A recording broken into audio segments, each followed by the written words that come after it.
month, I've chosen to focus on perspective.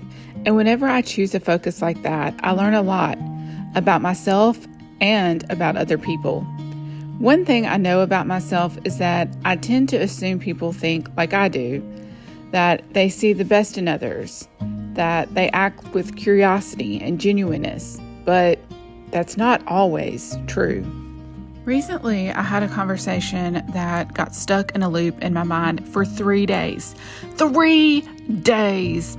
It hasn't happened in a while, but I keep analyzing it from every angle, every possible perspective.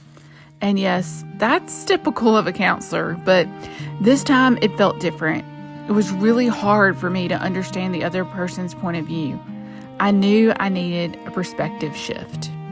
I tried looking at past experiences with people. I tried analyzing patterns. I tried reasoning it out, and I still felt confused. So I started working on something harder, embracing the idea that I might not know and that I might need to be okay with not knowing the other person's perspective, that sometimes things just won't make sense to me.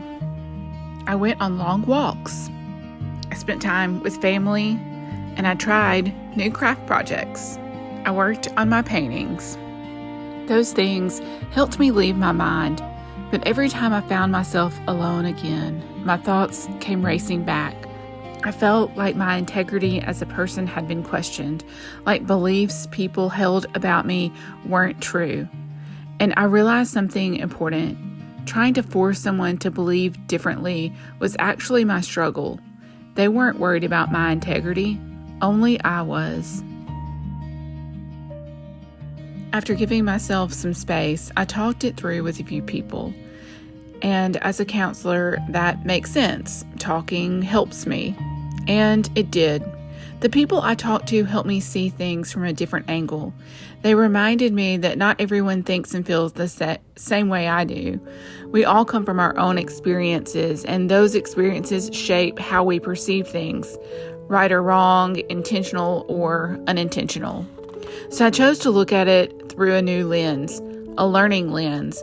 I started thinking about other people's backgrounds, their beliefs, their values, and how that shapes the way we communicate, and how I might speak to them differently now with that in mind. I realized something else too. It's actually a luxury to be able to do this. Not everyone has practiced this kind of open-minded perspective, and I'm grateful for it because without it, I think I'd be carrying so much more anxiety and fear. Instead, I can let go. I can understand it, and I can let it be what it is. I didn't change anything. I didn't correct misconceptions. I allowed them to exist. Because trying to fix it would mean proving that something needed fixing, and people usually figure out the truth in the long run anyway. What I really needed was to trust myself, because I know who I am. And no one else gets to tell me that or make me believe otherwise. Only I get that right. So I'm choosing to carry peace within myself. Peace that things will work out. Peace that I can learn from conversations. Peace that I don't have to add something to a conversation unless it truly benefits it. Perspective gives me space. Space to relax. Space to not stress or worry. And when I do feel stuck, I ask myself something simple.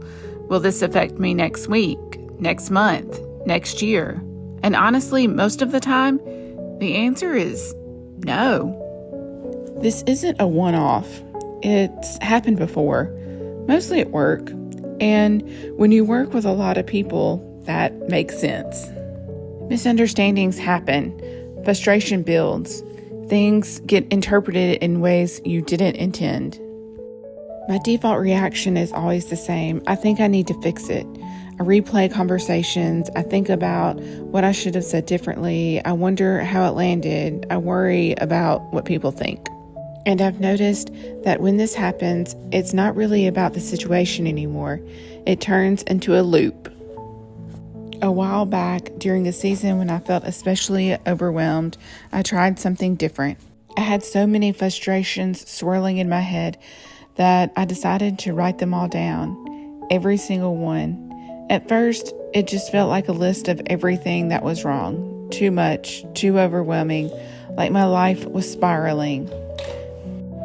But then I paused and I tried putting on a new lens. I told myself, this isn't you talking, this is your friend talking. And one by one, I responded to each frustration the way I would if a friend had come to me with it. What would I say to her? What would I remind her of? What would actually matter in the long run? Not only did writing it out help me let it go, but hearing it back through that lens changed everything. What had felt like too much suddenly felt more manageable. What had felt catastrophic suddenly felt smaller. I realized that my life wasn't falling apart. It just felt loud. That exercise helped me shift my perspective from everything is wrong to a much quieter question. What actually matters? And the answer was simple. Family, health, spirituality. Those are things that matter. When I look at situations through that lens, so much else loosens its grip. The conversations, the misunderstandings, the frustrations at work, they don't disappear, but they stop controlling me. I'm learning that I don't always need to fix things. Sometimes I just need to see them differently. And when those loops start forming again, because they do, I try to meet them head on with a perspective shift, not by arguing with myself, not by proving anything, but by widening the lens. And when I do that, everything changes. I don't think perspective gets enough credit. We talk about it casually, but we don't really name it for what it is. A tool we can use when emotions feel intense and overwhelming. Perspective isn't about minimizing feelings, and it's not about pretending everything is fine. It's a way of being, a way of looking at something differently, on purpose. It's how we grow as humans. It's how we begin to understand one another. Choosing your lens means you get to ask something important. What does the situation actually need? Does it need wisdom or clarity? Does it need acceptance, curiosity, compassion? Perspective helps me slow down long enough to figure that out. And when you reach a place, as we all do, where emotions feel heavy, where you've sat with them long enough and you're ready for something to shift, perspective gives you a way forward. Because sitting with emotions matters, but they're not meant to stay frozen forever. At some point, they need to move.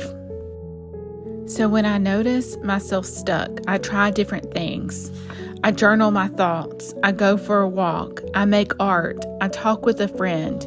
We all have ways to cope. Trying on a new lens is just another one, another option to reach for, another way to choose how we show up again. And for me, that choice matters. If you're interested, I'm starting a monthly newsletter where I'll share what I'm practicing, new things I'm creating, reflections I'm sitting with.